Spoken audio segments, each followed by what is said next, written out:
And what's happening, everybody? And welcome to episode number 12 of Real Estate Agent Rehab. My name is Amir Al Kayat. And my name is Vance Mizzy. Welcome, one and all. Yeah, sorry we haven't been on in a while. We just had a little pandemic going on, so we've obviously taken some time to kind of buckle in at the brokerage and try and keep things going and get used to our new way of life. And things have been going pretty darn good. If I don't, say so myself, it's business has been way up, which is great. But we're here today to talk to you guys about business planning. And without a business plan, there is no business. The first half of the year definitely was very challenging for all of us in the industry, and a lot of us kind of have written off the whole year. But the reality is there's so much business going on right now, you can't. And we want to talk to you today about business planning, your second portion, your second half of the year, right? Yeah, it's interesting, Amir, with the whole business planning paradigm that people get into. Is they think it's annual, and it's really it's not a calendar business plan. It's where do you want to be 12 months from today? And a business plan can pick up at any point. It just needs to have an end to it, and even more so, it needs to be driven by desire.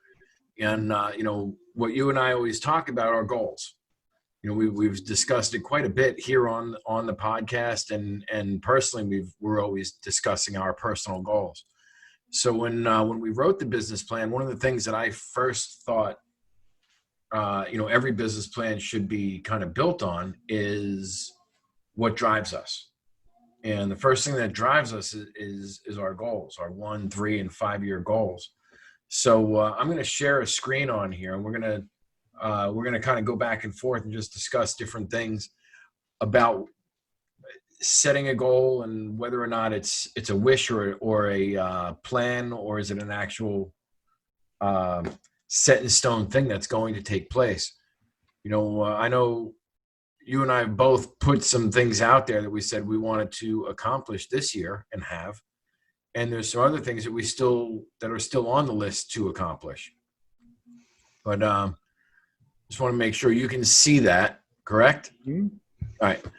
So the 1, 3, and 5 year goals is what you plan you can achieve. Mm-hmm. And a goal without an action plan is a wish, right? But have you been very specific in your goals throughout your career and throughout your life? Absolutely. And, obviously as of recent, with, starting my brokerage and starting my real estate career, I had done a lot of research, earlier on. I read a lot of books. I was reading a book a week, really analyzing and having a really good understanding of the industry, latching on to some different mentors and things, even just through, social media and YouTube and things, and following different people. And until I put forth, I found a plan that I had researched, and my business plan was very specific on how many offices I wanted to have, how many agents I wanted to have, how much money I wanted to make, how I would structure the business.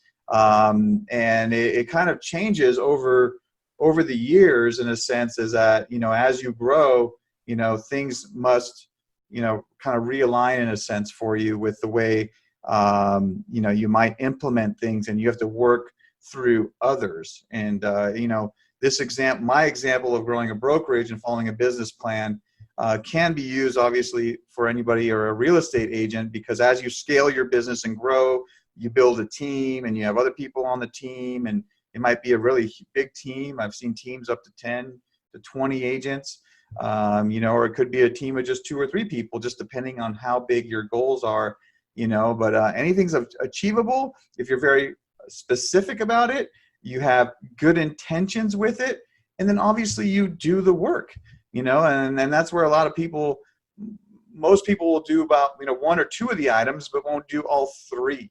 So, I think, the hard work component is like 50%, you know, and then planning this all out, obviously you have to have a roadmap, but without all of this stuff combined, nothing is going to happen. And, you know, I started out just by myself, and then I got a broker's license, and then had an assistant because I was doing, you know, a lot of my own business, and then decided to start, you know, building a brokerage and recruiting agents and all that. And now we're up to 450 agents and 4 offices. My goal is 5 offices and 1,000 agents. So I'm not totally there where I want to be, but I'm 5 years in, you know, and so I've got more time. And I suit up and show up every day, and I'm doing the necessary things to do. And I'm not personally making the phone calls to recruit agents, but I have people that do that for me. But it's still top of mind. It's still part of the process, and it's part of me, you know. So let me ask you that. You need to be really specific with your goals, obviously, in order to achieve them. Do you have completion dates that you're looking at and saying, hey, you know what? I know I won if I hit X by a certain date. Yeah, I mean, like for a short-term goal, my goal is to have 500 agents by the end of the year, right? So, but a long-term goal, and I'm talking about like a 10-year goal, would be to have 1,000 agents and the 5 offices. So, I'm okay with that time. Is that 5 more years from today? 5 more years from today. So we can put in our 5-year goals sheet today that this time 5 years from now we have over 1,000 agents. Absolutely. Well, there you go. Absolutely. So and you have personal goals as well. Right. So, you know, personal goals, obviously with health, you know, with working out and things like that. Personal goals for my kids, different things I want to do, different cars I want to get, you know, all sorts of different things that I want to get over my life. And I kind of level up like over the years, you know, and then achieve those like mini wins to kind of treat myself in that sense as well. And that's something that I've always been taught as far as hitting goals is you have to have an if and then. If I hit this goal, then I do this, or then I get that. And a lot of times you'll say something like, I want to list a house a month or a house a week. And if I do that, then I'll get this. And the two kind of work in sync with each other, because if I do that, I have the money to do what I want, you know, and you know, my coach is always talking about, you know, celebrating your wins. And you and I have this conversation regularly because we both run through our wins and very rarely look back at them, you know, and, you know, just the other day I called you and said, did we really just run through 450 and not even acknowledge? And we both kind of laughed at it. And you're like, let me check the numbers, you know, but, you know, sometimes goals become, you know, we create habits. And this is something that, you know, in goal setting and in business planning, we create habits of either hitting our goals or missing our goals. And fortunately, you and I have created habits of hitting goals. So when we hit them, they're not these huge milestones. They're almost bumps in the road, like push it out of the way and move on to the next. And, you know, I'd rather have that mentality than always missing them. Mm-hmm. And a lot of times, a lot of agents, a lot of people in sales make these goals really, really lofty in one aspect. But then what they'll do is they'll create a situation where they are missing their goals all the time. And then that turns into a different conversation to have. Mm-hmm. Because then, you know, success is a habit, failure is a habit. And, you know, it all starts with goal setting and having a specific date that you say, I'm going to hit it by this. And when I do, then I'm going to get that.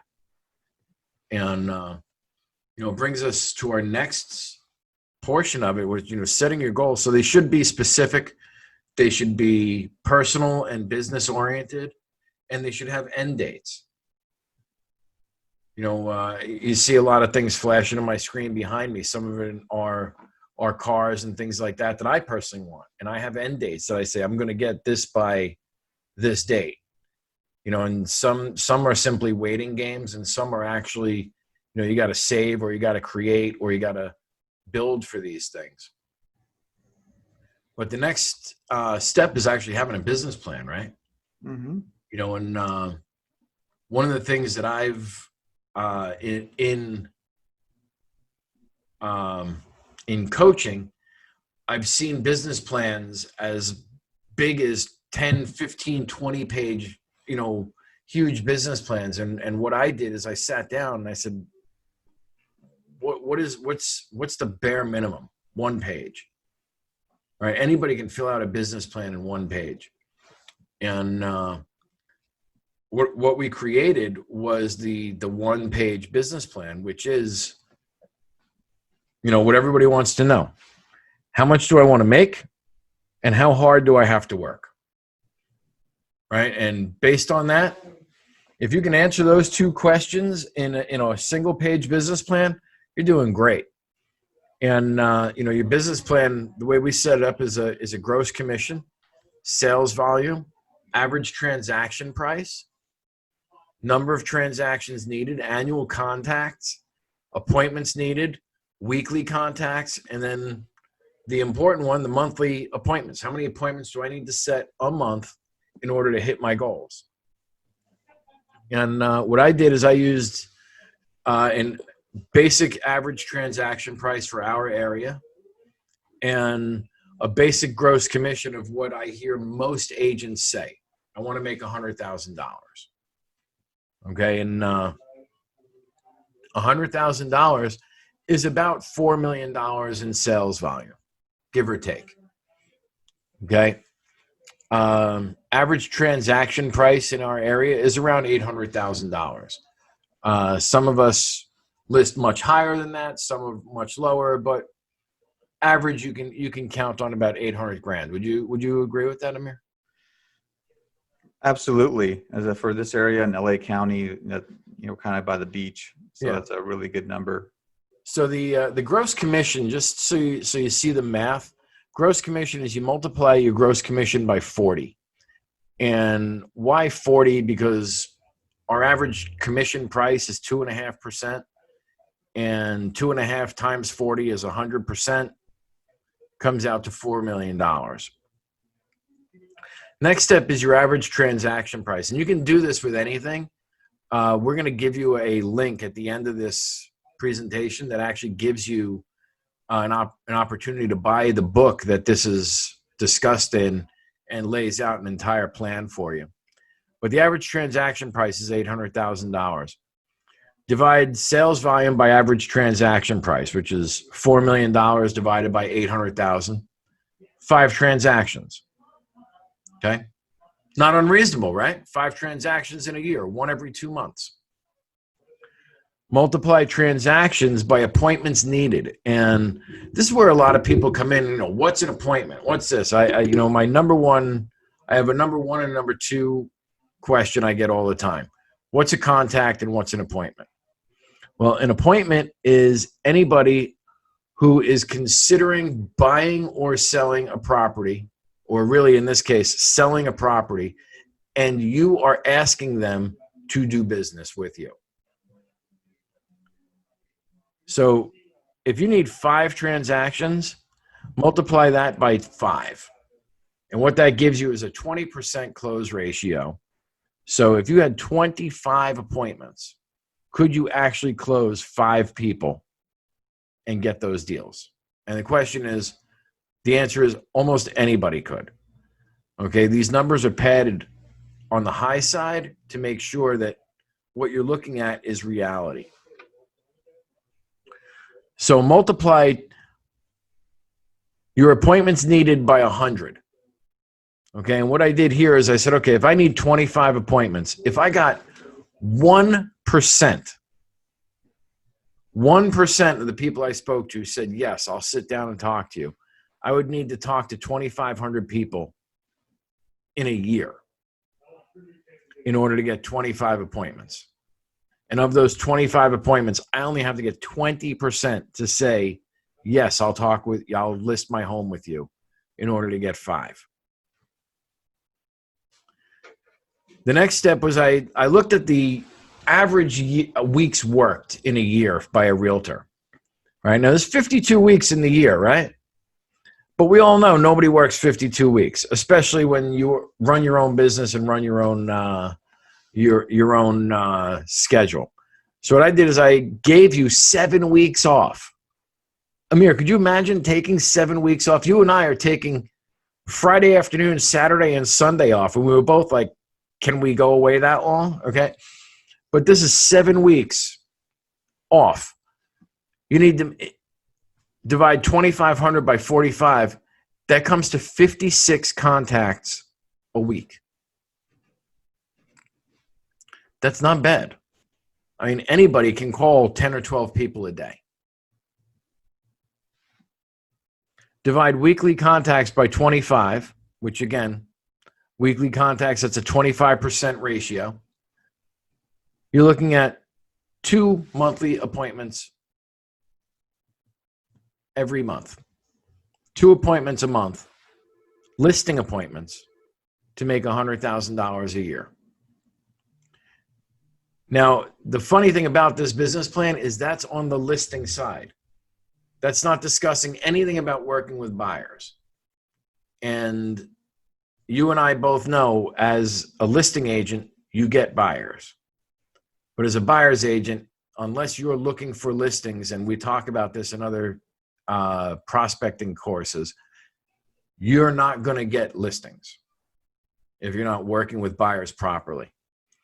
But 2 appointments a month to set $100,000 to get $100,000 a year. And then it comes down to, it doesn't matter where the appointment comes from. If all you do every day is wake up and say, I have to set an appointment, and I got to set 2 this month, almost anybody could do it. My question, and Amir, I'll pose this to you, is why do you think most agents don't? Why do you think most agents average somewhere around $18,000 a year in this industry nationwide? Well, they're not committed to the business.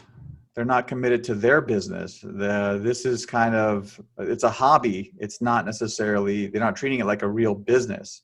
And I think it's a major issue for the industry and everyone getting their license is they're not treating it seriously like, hey, let me look at the numbers. Let me business plan this thing. Let me stick to my schedule and stay consistent with it. It's a hobby for them. They think, oh, I like real estate. I watch it on TV or whatever, or maybe even my family has some real estate, and I'll just get my license to kind of help them out. So that's the majority, and the minority are the ones that are saying like, hey, I'm gonna get my license and I'm gonna do this full time, and I'm gonna commit to the business, and I'm gonna try my very best at it. And and that's why we have such a nationwide average, is so low for income for real estate agents because there's so many of them, but only 5% maybe take it seriously. So in order to take it seriously, you got to have a game plan, right? Which is your business plan. It says, I'm going to set 2 appointments a month. I'm going to make $100,000 this year, right? I got some lofty personal goals and professional goals. But now it comes into the hard work. And this is what I always say with people. You can either have a lot of fun with this, or it can become a very stressful situation. And by having fun with it, it's just sitting down and kind of brainstorming.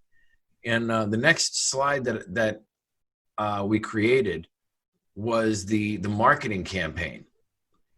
And this is designed to actually be fun, not add a lot of stress to you, where it's, what kind of prospecting strategy do you want to approach? What we did here is we just added 1 to each section to kind of give people an idea of what to expect. But prospecting, networking, remember when we could network, Amir? Advertising campaign, hosting, right? Doing open houses, things like that. Published social media, that's the big one now. And then purchasing strategies. Prospecting strategy, I wrote down cold calling expireds. All right. It's the most difficult of all the prospecting strategies, but it's the one everybody immediately goes, oh, I want to do that. There's a million of them. just in one of the books that we have available, it's the 25 ways to get a listing, and I'm opening it now. Just give me a second to find it.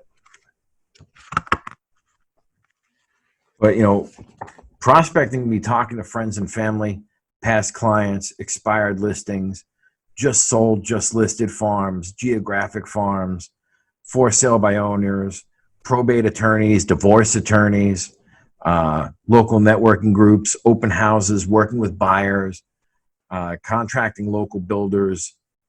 There was a day that we could door knock. Hopefully soon that comes back. Direct mail campaigns. So it starts moving into all these different sections where, networking strategy right now, if you have children, you got to be part of the PTA. I don't have children, but Amir, you do, right? I do. Are you part of the PTA? I am, but we're not showing up to any meetings right now. Right, but it was something that gave you interaction with other parents, right? Right, or a soccer team, sports team. Right. And I've never seen a picture on social media, Amir, when you're out at an event that you don't have a West Shores hat on, mm-hmm. that you're not representing your brokerage in some manner. Mm-hmm. That's by design, I would imagine. Of course. It's not because that's the only hat you have in your closet, right? Right. I just got a lot of those hats. Yeah.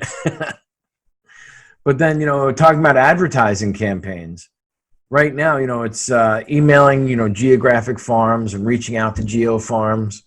But there's so much advertising that you can do practically for free, right? And advertising kind of moves into published social media. Like Amir, you're a monster on social media with your Instagram and Facebook and whatnot. I mean, that's I don't want to say that's how you built your agency, but it's certainly a way that you got the word out about the agency. For sure. It's some of the cheapest and best marketing that anybody can do. And there's so much you can do with it. And even if you're not good with it, you can pay somebody to do it for you, or you can pay that social media channel to make you look a lot better than you really are, or get you in front of more people for a very low cost. Yeah. And consistency is really big there. So always being on there, always commenting, always liking, always posting, using video or live or whatever you can do, just constantly putting content out there. It's very helpful, and it can be really fun. I'll tell you, one of the ways I was introduced to the brokerage was a friend of mine actually posted that she worked with West Shores, and she had just taken on a position here, and she was really excited about being part of the company and all this other stuff. And I reached out to her and I congratulated her, and then it turned into a conversation. Then it turned into we should go to lunch, and then all of a sudden you and I are sitting and talking about how we could grow this agency from 180 people to 500 people the fastest. And, and took on a whole different idea. And what I was saying was, I just hit a like button. It's amazing what the power of social media that a lot of us just look past. But, the social media and purchasing strategies. You have things that you want to purchase for the offices this year, correct? Yeah, definitely. I mean, a lot of things. Right, but I mean, they're written down in some form that okay, you know what, I got to do these things, and it comes into working into a business budget of saying, I'm gonna buy new printers by this date. I'm going to do, we have office supplies we need, all these other things. As an individual agent, you might say, I want a new computer. I want to switch from that old Microsoft computer and get myself a brand new shiny MacBook, and whatever it might be. And, I need a new phone. I have to get, some business attire that brings me to the next level, that steps up my game. That should actually be in your marketing campaign. It should be written in there that you're saying, yeah, I want to be, I want to have this stuff by this date. And Facebook ads, that's been a big promoter in our agency, 4-hour agency and 4-hour listings as well. But this stuff has to be planned. One thing my assistant and I were just discussing today was all about advertising and marketing and how we're putting videos up and how can we get more eyes on those videos. And that's a huge thing that we're doing. But it's planned out weekly, and then it's planned out and given an opportunity to kind of take on that step. And next thing that we as an office, you and I talk about all the time is, what are we going to do this month? And we can't do everything that we have, but we can do some things. And like what we were just saying, you take your marketing ideas and schedule them into monthly tasks. Where you and I we discuss the training schedule all the time to go on a monthly basis. But there's also, as an agent, what are my monthly tasks that I should be doing? You should have a couple that repeat monthly and a few that happen infrequently, but should at least be quarterly. So you have a couple that every quarter you kind of revisit, but some are monthly. Like prospecting should be monthly. It should be daily. But running different farms should be a quarterly event. How do you feel about that, and what kind of position do you take? Well, there's gonna be different things that you're gonna have on a monthly basis or a quarterly basis, different goals, different things that you're gonna be doing. You might do a mailer every month to your farm, right? That could be a monthly type of goal, right? You could do every quarter. You could say, well, every quarter I want to ensure that have door knocked 500 homes in the quarter. You could say, throughout the year, there might be new headshots or different marketing pieces that you're going to work on. It could be to team up and start a team with somebody. Could be your goal. There's a bunch of different things as far as marketing and how you run your business that you need to do, but you have to plan it all out. That's kind of why we put this together, so it can be in front of your face, and you have to look at it, and you have to do the work to actually get it done. Right. And the next step is you have your monthly plan, then you break it into so you've got this monthly plan here, and then what you do is you take it and you break it into a weekly plan, and you take each individual month by month, not planning 6 in advance. It's actually doing, so what am I going to do in week 1 of August? Because we're in August, week 1, 2, 3, and 4. And you lay it out and you say, I'm going to prospect on Monday, Wednesday, and Friday. Or like our office, we prospect Tuesday, Wednesday, and Thursday. Tuesday morning, Wednesday morning, Thursday afternoon. That's prospecting times that our entire office is supposed to be prospecting. Whether or not they are, that's a different story, but that's the plan. Every Monday, we have a training course. Every Thursday, we have a training course. Every Friday, we have a compliance meeting. So it's these things kind of line up, and we know exactly where we are. And as a company, we can run this. And as an individual agent, we can actually see what our days, our weeks look like long before they're actually happening. So we can plan for them. And from that, the weekly breaks you down into a daily plan, which very quickly in the interest of time is having a today, okay, and literally looking at it and saying what time do I wake up and what time do I finish and what am I going to do in that day? Having a 10 piece, a 10 item to-do list, and every day, Amir, something you and I discuss all the time is our gratitudes, intentions, and goals.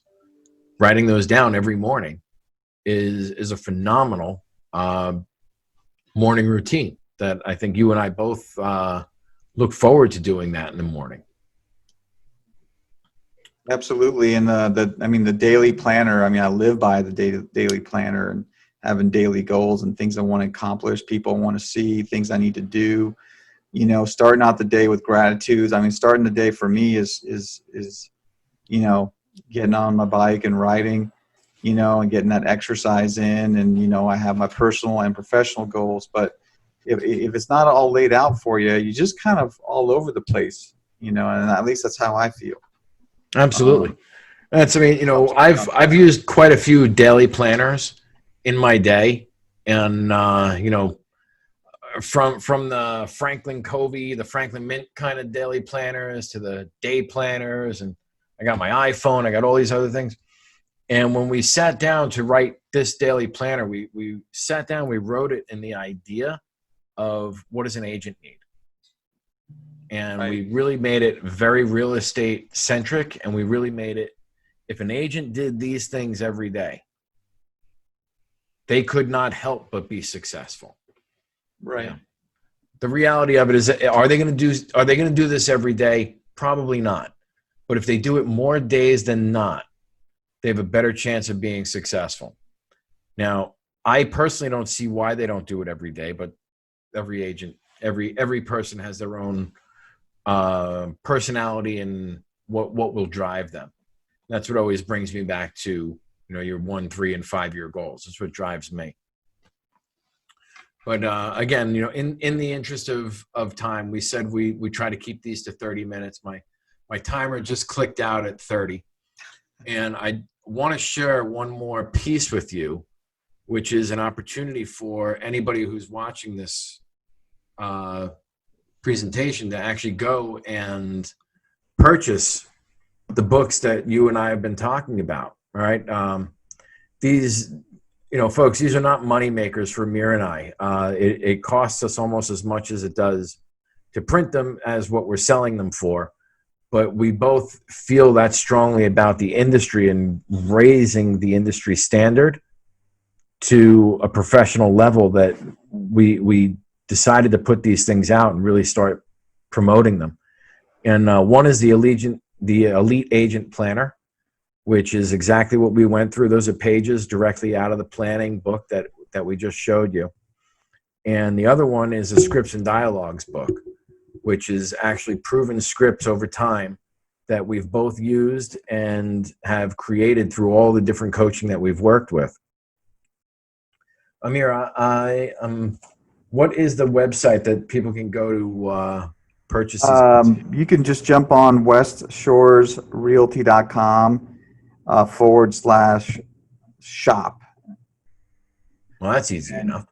/shop. Okay. Yep. And what is the Elite Agent Planner? It's like $20, right? $20 for the planner, $10 for the Scripts and Dialogues, which are, scripts, all the different phone scripts, open house scripts that you could ever need.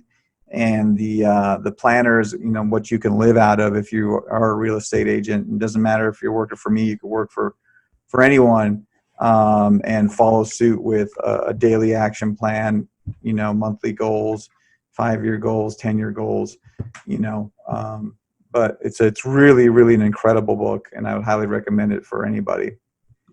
Something I use with my coaching clients all the time is a saying that we kind of have that kind of bounces around the office, which is raise your standards.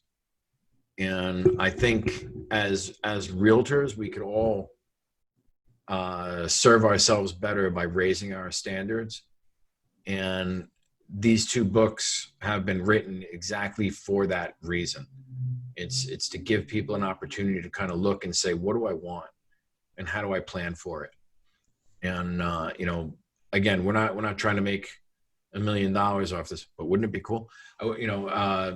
The idea is really building something up and saying, raise your standards, and let's raise the standards of the entire industry, that people look at us and know these are the people who are making it happen. And, by working out of books like this, you're giving yourself that tool. And, fundamentals are what championships are made on. And this has been a fundamental workshop, I think, that we just went through. I think in closing, I appreciate everybody signing on and listening and hearing what we have to say about business planning. You know, Amir is a humble guy, but just take a look behind him on both those boards. Those are escrows for the month that we've got. We've got over 100 escrows. We've got over 100 active listings. We're not two guys who are talking about doing this and don't know what we're doing. We're both active agents. We're both selling homes while running this company, which is pretty extraordinary to work with somebody like Amir and work with a company like this. So I appreciate you extending the invitation to me, Amir, and I look forward to hitting that another 500 in 5 years. I think we're going to do it in 2. But Oh, we will. It's part of the plan. So, you got anything you want to no, wrap I up? think we covered a lot. So there's a lot of good information there, and there, a lot of this information is in the book. I would, try and get jump on the website at westshoresrealty.com/shop and pick these books up. But yeah, I really appreciate everybody tuning in with us today, and we're getting right back into the swing of this, and we'll try and get you one of these a week. And get more consistent with these. But with that said, thank you for tuning in. Make sure you give us a like and a subscribe, share it with your friends, and we'll see you on the next episode. Sounds good. We'll see you then, folks. Thank you.